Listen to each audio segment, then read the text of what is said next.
Sean from Ace Appliance in Toledo, Ohio. Welcome back to another in-home diagnostic video brought to you by ApplianceVideo.com. We're on a GE side-by-side refrigerator. Complaint is no cool. Opened up the unit, feel that the temperatures are very warm in both compartments.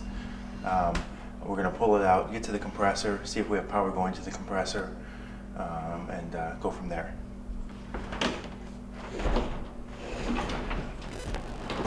To complete this repair, you'll need a 5/16 drive, which I incorporated with my drill, a pair of wire strippers, a multimeter, a flathead screwdriver, and some electrical tape. So we're going to remove the back panel here, access the compressor.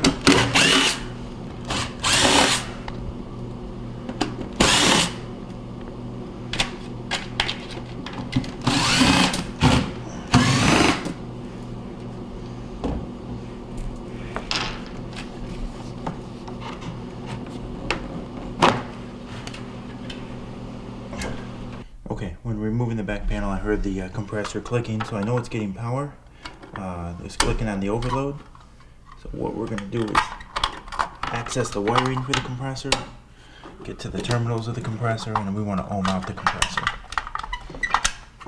So I just removed the wiring on the compressor. I now have the 3 pins for the compressor exposed, and I'm going to go ahead and just put my meter on all the combinations of the compressor. And I'm checking for resistance between the windings to make sure that the compressor isn't open in any way and that it could function. And then what I'll do is I'll do the same thing on each pin, but I'm going to do it to the ground. And there's a ground wire right here. And basically I'm just checking to see if there's a circuit, if anything is shorted itself. And what I want to see here is everything to be open. That there is no circuit to the ground. Alright, everything is open, so electrically the compressor checks out okay. So what we'll do is get an estimate together to replace the relay and overload assembly, and we'll go from there.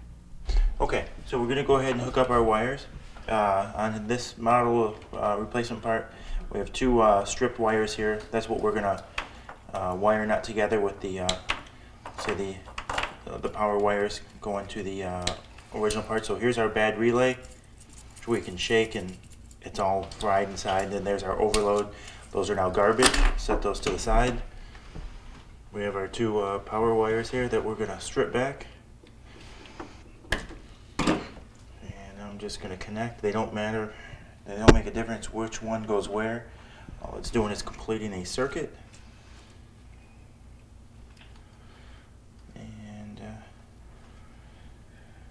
Get those together. Okay, so now that we have the power wires in here, well, we have to hook up the wires to the compressor. And basically you have black for common, red for run, and white for the start. So we're going to go ahead and start hooking those up on the compressor. And all the terminals we'll do is just slide on.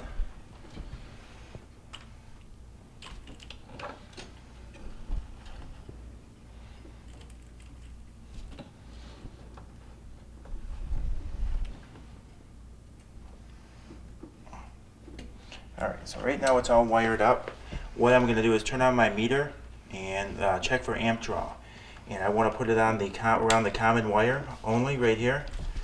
And what we do when we plug it in, if this is going to start up and work, our amp draw is going to start up high and then it should drop down to a lower amp draw. Alright, so I'm going to go ahead and plug this in.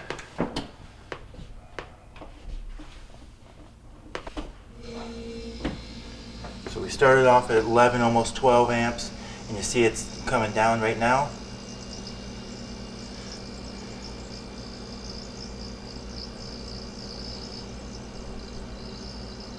And every compressor is different as far as what we'll say your safe zone is, what you want on your amp draw. Typically for me, a rule of thumb is anything below 4. The older compressors run a little bit higher amperage.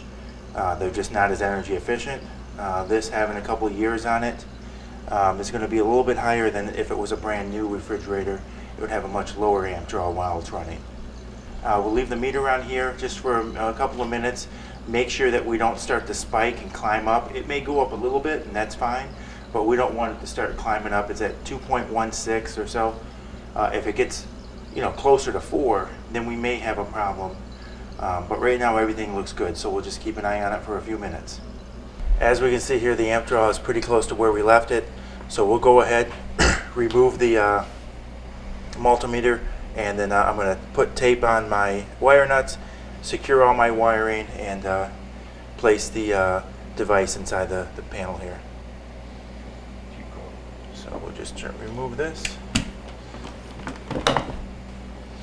There's no real reason to do this other than it just helps secure my wiring, my connection here, so nothing hopefully comes off at any time. So this is purely optional.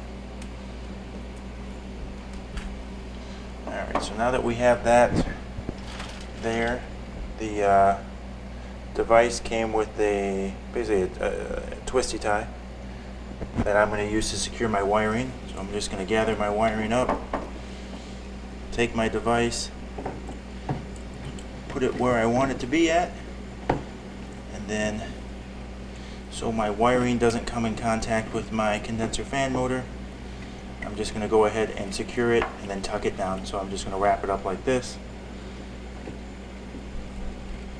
and then I will just go ahead and just tuck it in here near the compressor. So that way it can't go this way to get into my fan motor over here. So everything's in there securely. I'll take the back panel and we'll put that back on. So I got my panel. Just going to go ahead and put it in position.